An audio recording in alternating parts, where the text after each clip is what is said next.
Seifert und Wildfire. Guten Morgen, Fabian Unterreger. Guten Morgen, Philipp Gerber. Hast du hoffentlich sicher etwa 12 Stunden geschlafen in dieser Nacht? Ja, Du hast ja. noch ein bisschen Strenge vor dir. Da rollt mir gerade die Säckchen runter. So ein langer Tag. Heute oben am Hallenstadion als Laudator. Ja. Aha, bei der Swiss Music Awards reden wir dann noch später ein bisschen drüber. Ja. Jetzt schauen wir zuerst zusammen zurück. Du, Das ist eine gute Idee. mit diesen Leuten. Der Wochenrückblick, stürmische Woche gewesen, wo wir jetzt an diesem windstillen Freitag eben gerne drauf schauen. Zum Glück ist wichtig. Mit dem Fabian Unterreger.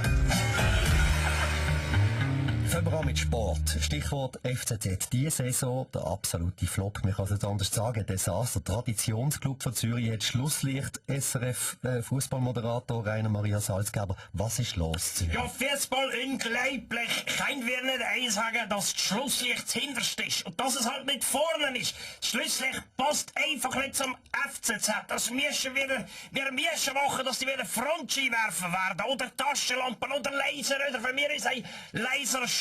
Es ist kompliziert. Das ist doch so, das müssen wir diskutieren. Ja, das müssen wir. Hoffen wir, es läuft wenigstens im Roger Federer nach seiner Operation auch bald wieder gut. Ja. Wie geht's denn eigentlich? Ja gut, man einfach so die sagen, oder? Für mich ist auch bald Schlusslicht, oder? Mein Scheissgolf ruiniert mir das wichtigste Spiel im Jahr, oder? Ich habe jetzt meine Tochter auf Schadenersatz verklagt, oder? Meine Versicherung verlangt auch, dass meine Familie in Zukunft 100 Meter Abstand zu mir hat, oder? Themawechsel. Wilde Wetterwoche haben wir hinter uns. Der Sturm Susanna ist über die Schweiz gefegt und hat rechte Schäden angerichtet. Alle aus der Runde eigentlich mal die Frage. Problemlos durchgekommen? Schauen Sie, Herr Gerber, ich bin froh, bis einmal der dich, der für einen Shitstorm sorgt, gell Sie? Philipp Gerber. Christoph Mögeli.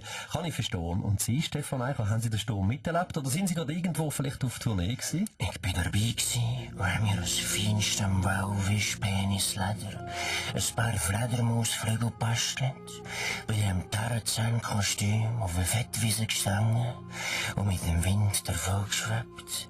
So habe ich mein wauendes Schamhaar durchgelüftet. Ich sage genau, schönes Wort zum Aussprechen. Durchgelüftet. Wirklich faszinierend. Wie haben wir von der SRF Tagesschau eigentlich darüber berichtet, Florian Innenhauser? Hashtag Storm, Hashtag Theodor Storm, Hashtag Ich bin belesen, Hashtag Gone with the Wind, Hashtag My hair is a mess, Hashtag I would love to windsurf naked. Okay, Florian, merci. Christoph Blocher. Sie wohnen in Herliberg über dem Zürichsee an exponierter Lage, wunderbar. Ist bei Ihnen auf der Terrasse eigentlich alles stehen Hure bleiben? Hashtag, Sie. Muss ich Ihnen sagen, man sollte den Wind ausschaffen. Ich war auf der Terrasse mit einem Bildhauer. Ich lasse mich gerade als Statue abbilden, oder neben helvetischen Volkstribut trägt. Muss ich dir sagen, weil es aber so saublöd gewindet hat. Gar nicht souverän. Hätte die Statue jetzt verstrubbelte Augen.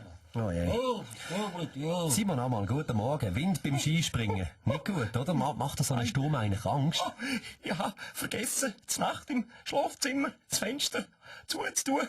Bin prompt in der Küche verwacht. Rekord ist aber immer noch besser, als wenn die Mami mich mit dem Staubsauger aufsaugt. Ciao zusammen, du bist der Blick am Morgen. Sage nur, wer Wind sät, wird auch mal ein Korn ernten. Zum Glück